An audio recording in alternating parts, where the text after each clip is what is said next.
Hello everyone, my self Rupinder Singh from eco visioner. इस video के अंदर हम स्टार्ट करेंगे चैप्टर 2 जो है फाइनेंशियल स्टेटमेंट एनालिसिस। हम जब एनालिसिस ऑफ फाइनेंशियल स्टेटमेंट्स की बात करते हैं तो मैं स्टूडेंट्स को एक बार क्लास 11th की तरफ जो है लेके जाना चाहूँगा, क्योंकि हम जब क्लास 11th के अंदर फाइनल अकाउंट्स का चैप्टर कर रहे थे तो उसके अंदर भी हमने सोल प्रोप्राइटर की जो है स्टेटमेंट्स बनाई थी, जो कि फाइनेंशियल स्टेटमेंट्स थी, जिनको हमने फाइनल अकाउंट का नाम दिया। उसके अंदर भी अगर आपको याद हो तो हम लोगों ने trading account, profit and loss account और बैलेंस शीट, ये 3 चीज़ें हमने बनाई थी। 2 चैप्टर्स थे, एक विदाउट एडजस्टमेंट वाला, एक विद एडजस्टमेंट वाला। वो जो हमने फाइनेंशियल स्टेटमेंट्स बनाई थी वो सोल प्रोप्राइटर की थी। अकेला इंडिविजुअल जब बिज़नेस करता है तो वो सोल प्रोप्राइटर कहलाता है। अब हम क्लास 12th के अंदर जो फाइनेंशियल स्टेटमेंट्स पढ़ रहे हैं वो हम पढ़ रहे हैं कंपनीज़ की, जो आप बिज़नेस स्टडीज़ में private limited, public limited companies पढ़ी, जो कंपनीज़ एक्ट 1956 से गवर्न होता है। हम जो पढ़ेंगे, हम अमेंडेड वाला कंपनीज़ एक्ट पढ़ेंगे जो 2013 के अंदर हुआ। और उसके अंदर भी जो फाइनेंशियल स्टेटमेंट्स हैं आप देखोगे वो ऑलमोस्ट सिमिलर हैं जो हमने क्लास 11th में सोल प्रोप्राइटर की पढ़ी थी। सेम चीज़ जैसे बैलेंस शीट हमने क्लास 11th के अंदर बनाई, उसी तरीके से यहाँ पर भी जो है हम बैलेंस शीट बनाएंगे, जिसको हम पोजीशन स्टेटमेंट का नाम देंगे। पोजीशन स्टेटमेंट इसलिए क्योंकि वो हमारी जो है फाइनेंशियल पोजीशन उस अकाउंटिंग ईयर के अंदर जो है बताती है। सिमिलरली जिसको हमने प्रॉफिट एंड लॉस अकाउंट बोला, जिसके अंदर हम अपने इनडायरेक्ट एक्सपेंसेस, इनडायरेक्ट इनकम्स डाला करते थे क्लास 11th के अंदर, उसी तरीके से यहाँ पर जो है हम कंपनीज़ की इनकम स्टेटमेंट बनाएंगे, जिसके अंदर फिर से हम इनकम्स और एक्सपेंसेस डाल के अपना प्रॉफिट निकालेंगे। वहाँ पे हम नेट प्रॉफिट निकाला करते थे प्रॉफिट एंड लॉस अकाउंट के अंदर। तो जब हम फाइनेंशियल स्टेटमेंट्स की बात करते हैं तो फाइनेंशियल स्टेटमेंट्स बेसिकली क्या हैं? फाइनेंशियल स्टेटमेंट्स आपका एंड प्रोडक्ट है पूरे अकाउंटिंग प्रोसेस का। आपका फाइनेंशियल ईयर जो चलता है, अगर मैं आज की बात करूँ तो मेरा 1 अप्रैल 2025 को ये अकाउंटिंग ईयर स्टार्ट हो रहा है और मेरा ये जाकर ख़त्म होता है 31 मार्च 2026 को। तो अगर मैं बात करूँ अपने फाइनेंशियल स्टेटमेंट की, तो जब मेरा ये ईयर यहाँ पे क्लोज़ हो जाएगा तो इसके बाद जो है मेरी कंपनी इनकम स्टेटमेंट बनाएगी, जिसके अंदर मैं अपने रेवेन्यू और एक्सपेंसेस का जो है हिसाब किताब करूँगा। उसके बाद मैं एक पोजीशन स्टेटमेंट बनाऊँगा जो मेरी बैलेंस शीट होगी, जिसके अंदर मैं अपनी लाइबिलिटीज़, अपने एसेट्स, अपना शेयर कैपिटल जो है डालूँगा। तो ये सारी के सारे जो साल के एंड में जो अकाउंटिंग प्रोसेस जो हम पूरे साल का जो करते हैं उसको हम फाइनेंशियल स्टेटमेंट्स बोलते हैं। अब ये फाइनेंशियल स्टेटमेंट्स बनाने के पीछे ऑब्जेक्टिव क्या है? तो आप अगर एक बिज़नेस कर रहे हैं, आप अगर एक कंपनी चला रहे हैं, तो नेचुरली आप देखना चाहेंगे कि वो जो कंपनी है वो सही दिशा में चल रही है कि नहीं चल रही है। अब सही दिशा क्या है? सही दिशा है प्रॉफिट।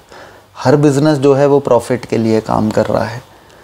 और आप अगर एक बिज़नेस के अंदर है तो आपको टाइम टू टाइम ये चेक करना बहुत ज़रूरी हो जाता है कि आपका बिज़नेस प्रॉफिट में है कि नहीं, और अगर वो प्रॉफिट में है तो उस प्रॉफिट को और कैसे आगे बढ़ाया जाए, या अगर वो लॉस के अंदर है तो उस लॉस को कैसे कम किया जाए। तो उसके लिए हमने क्या डिसीजंस लेने हैं, हमने किस तरीके से आगे का जो मंथ्स आ रहे हैं, जो ईयर आ रहा है, रिमेनिंग जो बचा हुआ है, उसमें हमने क्या प्लानिंग करनी है, उसके लिए ये फाइनेंशियल स्टेटमेंट्स बहुत ज़रूरी हो जाती हैं। फाइनेंशियल ईयर अकाउंटिंग पीरियड जो हम 12 महीने का लेते हैं वो क्वार्टर्स के अंदर हम बांट देते हैं। हमारा एक अकाउंटिंग पीरियड अगर देखा जाए तो वो 12 महीने का होता है। जैसे मैंने अभी डिस्कस किया कि अगर मैं इस अकाउंटिंग पीरियड की बात करूँ तो वो 1 अप्रैल 2025 से स्टार्ट होता है। पर ऐसा नहीं है कि मैं उसको पूरा साल कंप्लीट होने के बाद ही जो है देखूंगा कि मेरा बिज़नेस किस तरीके से परफॉर्म किया, क्योंकि then it will be too late. अगर मैं 1 साल के बाद देखूंगा तो बहुत देरी हो जाएगी, मेरे कॉम्पिटिटर हो सकता है मेरे से आगे निकल जाएं। तो इस करके मैं क्या करता हूँ, मैं उनको 4 क्वार्टर्स के अंदर बांट देता हूँ और अपने फाइनेंशियल ईयर को रेगुलर बेसिस पे एवरी क्वार्टर जो है एनालाइज करता हूँ। आप देखोगे जितने भी बिजनेसेस हैं सब जो है अपना क्वार्टर क्लोजिंग करते हैं। जो जीएसटी वाले कंपनीज़ हैं जिनकी जीएसटी की लाइबिलिटी है वो जीएसटी रिटर्न्स फाइल करती हैं। तो यही मेन पर्पज़ रहता है हर क्वार्टर के अंदर जो है फाइनेंशियल स्टेटमेंट्स को क्लोज करने का, बिकॉज एक आइडिया लग जाता है कि whether we are going in the right direction or not. और यही बेसिक ऑब्जेक्टिव रहता है कि उन फाइनेंशियल स्टेटमेंट्स के बेस पर हम अपनी डिसीजन मेकिंग कर पाते हैं कि अब आगे जो टॉप मैनेजमेंट है जिसका ये काम है आगे की स्ट्रैटेजीज़ बनाना, वो डिसाइड करती है इन फाइनेंशियल स्टेटमेंट्स के बेस पे कि अब आगे की क्या स्ट्रैटेजी बनानी है। सिमिलरली सिर्फ कंपनी की मैनेजमेंट ही नहीं, कंपनी के एम्प्लॉयज़ जो हैं उनको भी ये चीज़ जाननी ज़रूरी होती है कि वो जिस कंपनी के अंदर काम कर रहे हैं क्या वो ग्रो कर रही है, क्योंकि अगर कंपनी ग्रो करेगी तो वो ग्रो करेंगे। तो ये तो इनसाइडर्स की बात हो गई, लेकिन साथ साथ जो हैं आउटसाइडर्स जो हैं वो भी बहुत ज़रूरी हैं। उनके लिए भी फाइनेंशियल स्टेटमेंट बहुत ज़रूरी है। भाई आउटसाइडर्स कौन है? अगर एक कंपनी को बाहर से किसी बैंक से या किसी बाहर इन्वेस्टर से अगर पैसा लेना है तो उसके लिए उसको अपनी फाइनेंशियल स्टेटमेंट्स दिखानी पड़ेंगी, अपनी वर्थ दिखानी पड़ेगी। वो फाइनेंशियल स्टेटमेंट देखकर ही बैंक जज कर पाएगा कि उसकी कंपनी की जो है लोन रीपेमेंट कैपेसिटी है भी कि नहीं, और तभी वो उसको लोन देगा। अगर बाहर का कोई इन्वेस्टर है और हम उसके पास जाते हैं और कहते हैं कि हमारा बिज़नेस बहुत प्रॉफिटेबल है और उसका फ्यूचर बहुत ब्राइट है, तो वो ऐसे पैसा नहीं लगाएगा हमारे ऊपर। वो अल्टीमेटली हमारे को कहेगा कि अपनी फाइनेंशियल स्टेटमेंट्स दिखाइए पिछले लास्ट 3, 5, 6 सालों की, और उससे वो आइडिया करेगा, जज करेगा कि क्या वाकई में ये एक लुक्रेटिव बिज़नेस है, क्या वाकई में इसमें इन्वेस्ट करना ठीक रहेगा कि नहीं। तो इस करके जो है ये फाइनेंशियल स्टेटमेंट्स बनाना बहुत ज़रूरी हो जाता है, बोथ इंटरनली भी और एक्सटर्नल पार्टीज़ के लिए भी। अब सवाल आता है कि ये कितने प्रकार की हैं, what are the types of financial statements. तो अगर आप देखोगे तो ये जो बुक है हमारी पूरी, इसके अंदर जो 5 चैप्टर्स हैं हम उसके अंदर देखेंगे कि वो सारे चैप्टर्स जो हैं वो एक एक फाइनेंशियल स्टेटमेंट के बारे में बात कर रहे हैं। आप अपना देखोगे जो लास्ट चैप्टर है बुक का वो कैश फ्लो स्टेटमेंट है। जो शुरू के चैप्टर्स है उसके अंदर हम बैलेंस शीट की बात कर रहे हैं जिसको हम पोजीशन स्टेटमेंट भी बोलते हैं। उसके अंदर फिर इनकम स्टेटमेंट आ गई जिसको स्टेटमेंट ऑफ प्रॉफिट और लॉस भी बोला जाता है।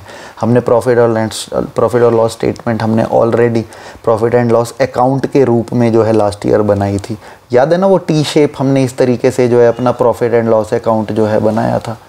आज वही जो है प्रॉफिट एंड लॉस अकाउंट वो 11th वाला सोल प्रोप्राइटर का था, आज वही जो है वो कंपनी के जो है statement of profit and loss के रूप में हमको बनाना होगा।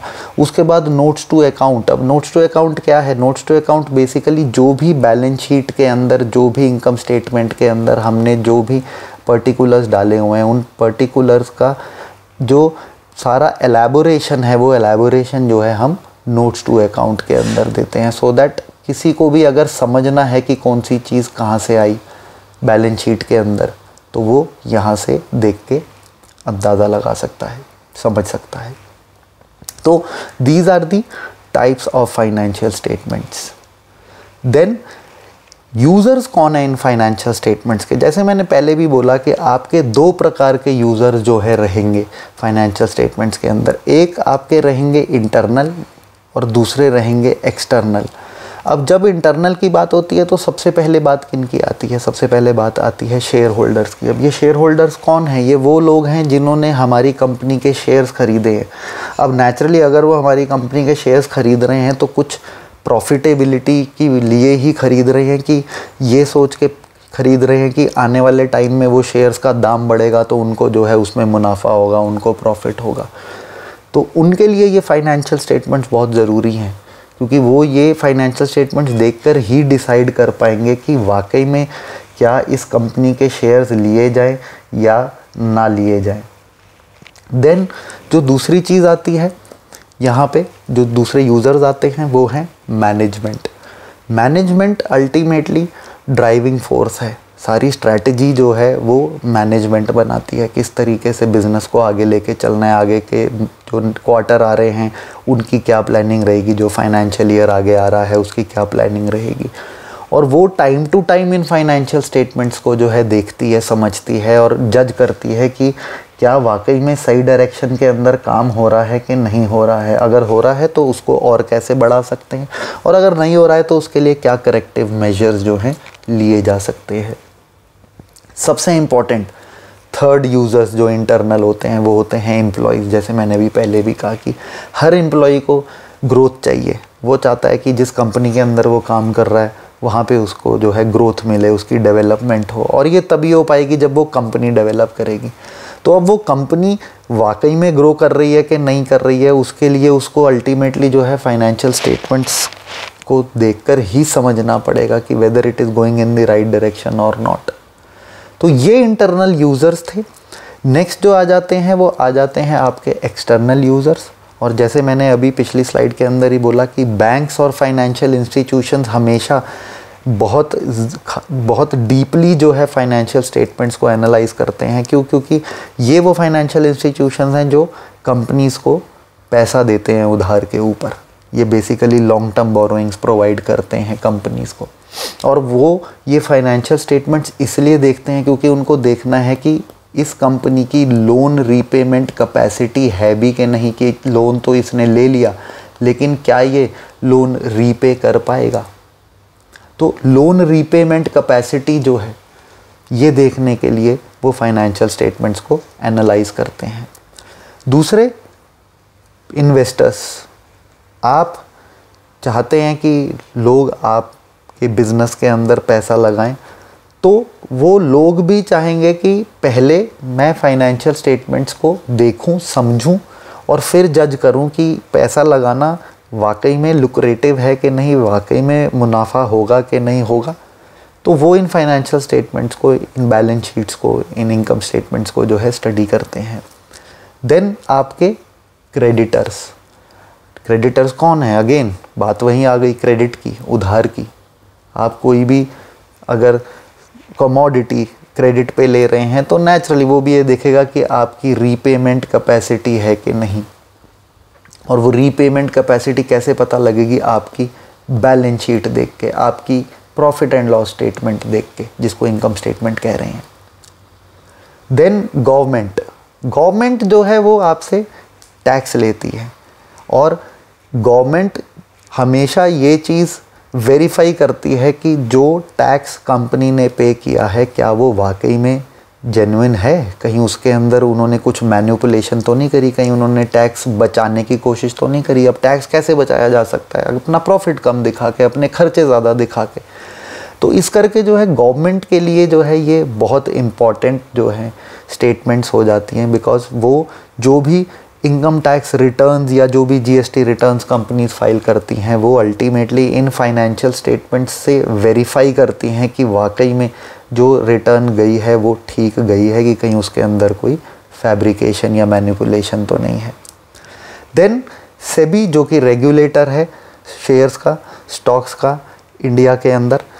रेगुलेटर का काम क्या है? चेक करना कि जो कंपनी मार्केट के अंदर अपने preference share, equity shares float कर रही है वो जो भी नॉर्म्स हैं सेबी के, जो गाइडलाइंस हैं उनको फॉलो कर रही हैं कि नहीं कर रही हैं। और ये गाइडलाइंस उनको वेरीफाई करनी पड़ती हैं फाइनेंशियल स्टेटमेंट्स देखकर।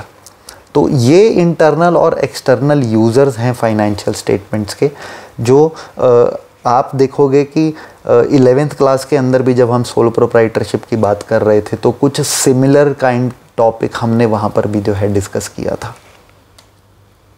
नेक्स्ट जो आता है वो आते हैं ऑब्जेक्टिव्स फाइनेंशियल स्टेटमेंट्स के।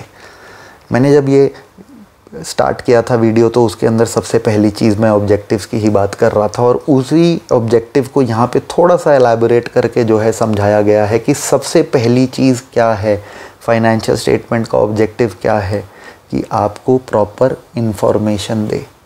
किसकी इन्फॉर्मेशन दे? आपके रिसोर्सेज की। आपके रिसोर्सेज क्या हैं? आपका रेवेन्यू।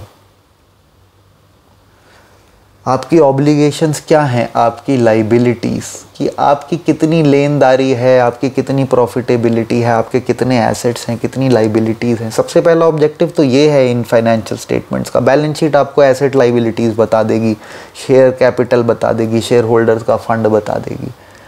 इनकम स्टेटमेंट जो है वो आपको रेवेन्यू बता देगी, एक्सपेंसेस बता देगी। Second is earning capacity business की, कि कितनी अर्निंग कैपेसिटी है। आप बहुत बार देखते हो कि हमें लगता है कि कंपनी बहुत बिजनेस कर रही है, बहुत टर्नओवर हो रहा है, लेकिन बाद में पता लगता है कि वो कंपनी जो है वो प्रॉफिट के अंदर नहीं है, सिर्फ टर्नओवर ही था, क्योंकि वो मार्जिन बहुत कम पे सामान बेचा करती थी।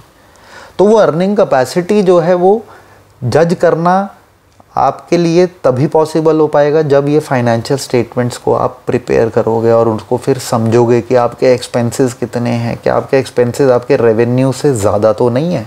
कई बार ये हो जाता है कि रेवेन्यू तो आ रहा है लेकिन एक्सपेंसेस उससे ज़्यादा है, आप खर्चे इतने ज़्यादा कर रहे हो। तीसरी चीज़ कैश फ्लो, बहुत इंपॉर्टेंट है, कैश का रोटेशन, लिक्विडिटी, और हम इसके ऊपर कैश फ्लो स्टेटमेंट जो है चैप्टर भी पढ़ेंगे इस बुक के अंदर जो है।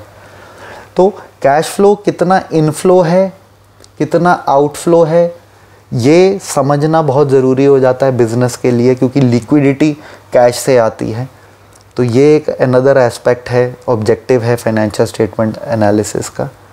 चौथी चीज़, मैनेजमेंट क्या वाकई में सही दिशा में काम कर रही है, क्या वाकई में मैनेजमेंट इफेक्टिव है, वो फाइनेंशियल स्टेटमेंट देख के पता लगेगा। अगर वाकई में एसेट्स बढ़ रहे हैं, रेवेन्यू बढ़ रहा है, तो यस, इसका मतलब मैनेजमेंट अच्छा काम कर रही है, मैनेजमेंट इज़ इफेक्टिव। अदरवाइज अगर नहीं हो रहा है ऐसा, then obviously there is some problem. Then business activities क्या हैं, ये फाइनेंशियल स्टेटमेंट बताएंगी। कहीं कोई ऐसी बिजनेस एक्टिविटी तो नहीं हो रही है जो सोसाइटी को अफेक्ट कर रही है, कहीं कुछ इस प्रकार का बिजनेस तो नहीं है जिससे जो है लोगों को, सोसाइटी को जो है नुकसान हो रहा है। तो ये किस टाइप का जो है बिज़नेस का नेचर है, वो फाइनेंशियल स्टेटमेंट्स के अंदर आपको जो है पता लगता है फाइनेंशियल स्टेटमेंट्स को स्टडी करके। And the most important part, accounting policies. आप 11th क्लास से पढ़ रहे हैं, अकाउंटिंग स्टैंडर्ड्स हैं, हमने नेशनल इंटरनेशनल सारा 11th के अंदर वो टॉपिक भी डिस्कस किया। तो अकाउंटिंग पॉलिसीज़, प्रोसीजर्स, ये सारे के सारे जो हैं क्या फॉलो हो रही हैं, वो सारे का सारा जो है आपको फाइनेंशियल स्टेटमेंट्स के थ्रू जो है वो पता लगता है। तो ये जो है हमारे 6 ऑब्जेक्टिव्स हैं फाइनेंशियल स्टेटमेंट एनालिसिस के। और जब बात ऑब्जेक्टिव्स की होती है, जब बात पॉजिटिव्स की होती है, तो नेचुरली कहीं ना कहीं फिर उसकी दूसरी साइड भी देख लेनी चाहिए। हर सिक्के के 2 पहलू होते हैं, तो उसी तरीके से यहाँ पे फाइनेंशियल स्टेटमेंट्स एनालिसिस के भी 2 पहलू हैं, और वो दूसरा पहलू है नेगेटिव, विच इज़ लिमिटेशन। अब सबसे बड़ी लिमिटेशन तो ये है कि ये एक हिस्टोरिकल कॉन्सेप्ट है। Why historical? बिकॉज हम जब बैलेंस शीट बनाते हैं, अगर मैं बात करूं 2020-2021 की, आज से 4-5 साल पहले की, मैंने अगर उधर बैलेंस शीट के अंदर एक एसेट डाला था, सपोज़ वो एसेट कार थी, वो कार उस टाइम हो सकता है 20 लाख रुपए की होगी। आज की डेट में मैं हर साल डेप्रिसिएशन लगाता चला आ रहा हूँ, तो मैंने 2-2 लाख करके आज की डेट में उसको जो है 10 लाख की वैल्यू आफ्टर डेप्रिसिएशन जो है लिख रखा है। लेकिन जब मैं मार्केट के अंदर जाता हूँ तो मेरे को 10 लाख रुपए नहीं मिलते हैं, मेरे को कोई 5 लाख रुपया, कोई 4 लाख रुपया, 4 से 5 लाख रुपए की बात कर रहे हैं लोग मेरे से। वाई? बिकॉज आज वो जो गाड़ी है वो ऑब्सोलीट हो चुकी है, आज वो मॉडल आना बंद हो गया है। तो बुक्स तो मुझे दिखा रही हैं कि मेरा 10 लाख रुपए का एसेट बना हुआ है, लेकिन मार्केट में जब रियलिटी, ग्राउंड रियलिटी पे आता हूँ तो वो 4 से 5 लाख का है। यानी कि जो मेरी बुक्स हैं वो डेटेड हैं, वो हिस्टोरिकल कॉन्सेप्ट के ऊपर बेस्ड हैं, तो they are actually not reflecting the true picture. वो जो असली आईना जो दिखाता है वो एक्चुअली में ये बुक्स नहीं दिखा पा रही, कहीं ना कहीं पर ये कमी रह जाती है। और यही रीज़न है कि एसेट्स जो हैं आपके वो स्टेटेड वैल्यूज़ के ऊपर रियलाइज़ नहीं होते। आपको तो 10 लाख रुपया बैलेंस शीट के अंदर दिख रहा है, लेकिन जब मैं रियलाइज़ करने जा रहा हूँ, रियलाइज़ मतलब जब मैं उसको बेचने जा रहा हूँ, तब वो 4 से 5 लाख रुपए का ही बिक रहा है। Then third limitation is that the concepts and conventions, they ultimately are depending upon personal judgments। जो बना रहे हैं उनकी जजमेंट्स के ऊपर जो है ये सारे के सारे कॉन्सेप्ट्स बेस्ड हैं। हमने कन्वेंशंस पढ़े थे, कॉन्सेप्ट्स पढ़े थे क्लास 11th के अंदर, अगर आप लोगों को याद हो तो तो वो कन्वेंशंस क्या थे, वो लोगों के बनाए हुए कुछ ट्रेडिशंस हैं जो डेकेड्स आफ्टर डेकेड्स जो है चलते चले आ रहे हैं, और उन्हीं के ऊपर जो है ये फाइनेंशियल स्टेटमेंट एनालिसिस जो है बन रही हैं। तो वो पर्सनल जजमेंट है, and it is not necessary कि हमेशा वो इंडिविजुअल की जजमेंट सही ही होगी, वो गलत भी हो सकती है। And the last limitation that it is macro not micro. आप एक ओवरव्यू की तरह इन फाइनेंशियल स्टेटमेंट्स को देखेंगे। जब आप फाइनेंशियल स्टेटमेंट एनालिसिस देखते हैं तो उसके अंदर आप देखते हो कि एक ओवरव्यू मिलता है आपको पूरे एक अकाउंटिंग पीरियड का, उस फाइनेंशियल ईयर का। आपको डीपली डे टू डे क्या ट्रांजैक्शंस हो रही थी, क्या अकाउंटिंग चल रही थी, वो आपको देखने को नहीं मिलती है। तो ये एक मैक्रो लेवल एनालिसिस है, माइक्रो लेवल नहीं है, which is the biggest disadvantage. And that is the reason कि कई बार एक ट्रू पिक्चर जो है वो फाइनेंशियल स्टेटमेंट एनालिसिस से आपको नहीं मिलती। अब 4 तरीके के फाइनेंशियल स्टेटमेंट एनालिसिस होते हैं, जिसके अंदर सबसे पहला जो है वो है एक्सटर्नल एनालिसिस, दूसरा है इंटरनल एनालिसिस। तो हम इन दोनों के बीच में जो है डिफरेंस जो है पढ़ेंगे कि इंटरनल एंड एक्सटर्नल एनालिसिस होता क्या है। देन जो तीसरा हमारा एनालिसिस होता है वो है हॉरिजॉन्टल एनालिसिस, और चौथा and last is vertical analysis. Again हम हॉरिजॉन्टल और वर्टिकल के बीच का डिफरेंस जो है वो समझेंगे। तो सबसे पहले जो आता है वो आता है difference between external and internal analysis. और अगर आप देखो तो वर्ड इटसेल्फ जो है इज़ एक्सप्लेनेटरी कि एक्सटर्नल एनालिसिस कौन लोग करते हैं, वो लोग जो फर्म या कंपनी के बाहर के लोग हैं, जैसे कि आपके क्रेडिटर्स, आपके बैंक्स, या आपके वेरियस फाइनेंशियल इंस्टीट्यूशन, जैसे आपकी नॉन बैंकिंग फाइनेंशियल कॉरपोरेशंस होती हैं। अब ये आपकी कंपनी की फाइनेंशियल स्टेटमेंट का एनालिसिस क्यों करेंगी, उसका पर्पज़ क्या है? तो पर्पज़ उसका ये है कि ये जो बैंक्स हैं, ये जो क्रेडिटर्स हैं, आप इनके पास जब लोन के लिए जाते हैं तो वो ये चीज़ देखना ज़रूरी समझते हैं कि आपकी लोन की रीपेमेंट कैपेसिटी है भी कि नहीं, और वो रीपेमेंट कैपेसिटी देखने के लिए वो आपकी फाइनेंशियल स्टेटमेंट्स को जो है स्टडी करते हैं। तो ये वो एक्सटर्नल पार्टीज़ हैं जो ये फाइनेंशियल स्टेटमेंट एनालिसिस करेंगी। अब क्योंकि ये जनरली जो है डेटा आपको या तो पब्लिश्ड फॉर्म्स में मिलेगा, जैसे वेबसाइट्स के ऊपर आप कंपनीज़ के देखते हैं बैलेंस शीट या आपकी statement of profit and loss, ये पब्लिश्ड होती हैं, और या फिर जो है कंपनी प्रोवाइड करती है एज़ पर रिक्वायरमेंट, जो भी बैंक उससे फाइनेंशियल स्टेटमेंट मांग रहा है। तो बहुत बार हम ये देखते हैं कि विंडो ड्रेसिंग करी जाती है, आपकी जो फिगर्स हैं इन फाइनेंशियल स्टेटमेंट्स के अंदर उनको जो है अच्छा सुंदर दिखाया जाता है, सो दैट आपकी रीपेमेंट कैपेसिटी अच्छी दिखे, सो दैट आपको इजीली लोन मिल सके। तो इस करके ये ज़्यादा रिलायबल नहीं रहती है। This is the biggest disadvantage of this external analysis. अब इसी का ऑपोजिट है internal analysis. As the name suggest, जो कंपनी के लोग हैं, जो ओनर हो गया, जो मैनेजर हो गया, आपके एम्प्लॉयज़ हो गए, ये सारे लोग जब फाइनेंशियल स्टेटमेंट्स को एनालाइज करते हैं तो उसको हम इंटरनल एनालिसिस बोलते हैं। अब सवाल पैदा होता है कि ये क्यों, इनका पर्पज़ क्या है? तो पर्पज़ सिंपल है। ओनर सबसे पहले अपने बिज़नेस की फाइनेंशियल पोजीशन देखना चाहेगा कि वो सही दिशा में बिज़नेस चल रहा है कि नहीं चल रहा है। मैनेजर्स ये देखना चाहेंगे कि जो ऑपरेशनल एफिशिएंसी है, जो बिज़नेस चला रही है मैनेजमेंट जिस तरीके से, क्या वो ठीक से चल रहा है, क्या प्रॉफिटेबिलिटी आ रही है। और ये एनालिसिस जो है वो टोटली फर्स्ट हैंड इन्फॉर्मेशन के ऊपर होता है, क्योंकि डेली बेसिस पे आपकी फाइनेंशियल स्टेटमेंट बन रही है, तो वहीं से ये लोग जो है एनालाइज करते हैं, तो उनको एकदम फर्स्ट हैंड इन्फॉर्मेशन मिलती है, विच इज़ ऑलवेज रिलायबल। उसके अंदर कोई विंडो ड्रेसिंग नहीं होती है, कोई मैनिपुलेशन नहीं होती है। तो ये था डिफरेंस एक्सटर्नल और इंटरनल एनालिसिस के अंदर। आई होप आपको समझ में आया होगा। अब जो दूसरा पार्ट है, इसका लास्ट पार्ट इस टॉपिक का, वो है आपका हॉरिजॉन्टल और वर्टिकल एनालिसिस। और जब हॉरिजॉन्टल की बात होती है तो सिंपल हॉरिजॉन्टल एनालिसिस का मतलब है कि आप डिफरेंट ईयर्स की फाइनेंशियल स्टेटमेंट्स को एनालाइज कर रहे हैं। आपने 2 साल का प्रीवियस ईयर और करेंट ईयर को जो है ले लिया और उसको जो है आपने कंपेयर करना स्टार्ट कर दिया। अभी आप आगे कंपैरेटिव फाइनेंशियल स्टेटमेंट्स वाला जो चैप्टर पढ़ेंगे उसके अंदर आप न्यूमेरिकल्स में यही चीज़ करेंगे। तो it is basically comparing the financial data of different years. Then vertical analysis की मैं जब बात करूं तो वो भी आपका फाइनेंशियल स्टेटमेंट का ही एनालिसिस है, लेकिन उसके अंदर हम जो है 1 साल का जो है रिव्यू करेंगे।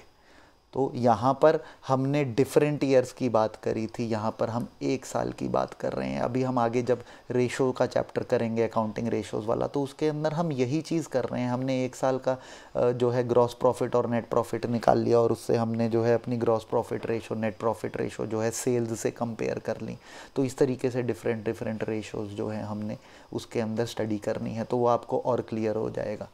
तो हॉरिजॉन्टल एनालिसिस बहुत ही डायनामिक रहता है, क्योंकि आपने 2 डिफरेंट ईयर्स जो हैं लिए हुए हैं। यहाँ पर जो है क्योंकि आपका एक ही ईयर का डेटा रहता है जिसको आप एनालाइज कर रहे हैं, तो ये थोड़ा सा स्टैटिक रहता है। तो आई होप आपको ये दोनों डिफरेंसेस जो हैं समझ आए होंगे, external internal analysis and horizontal and vertical analysis. I hope आपको क्लियर हुआ होगा।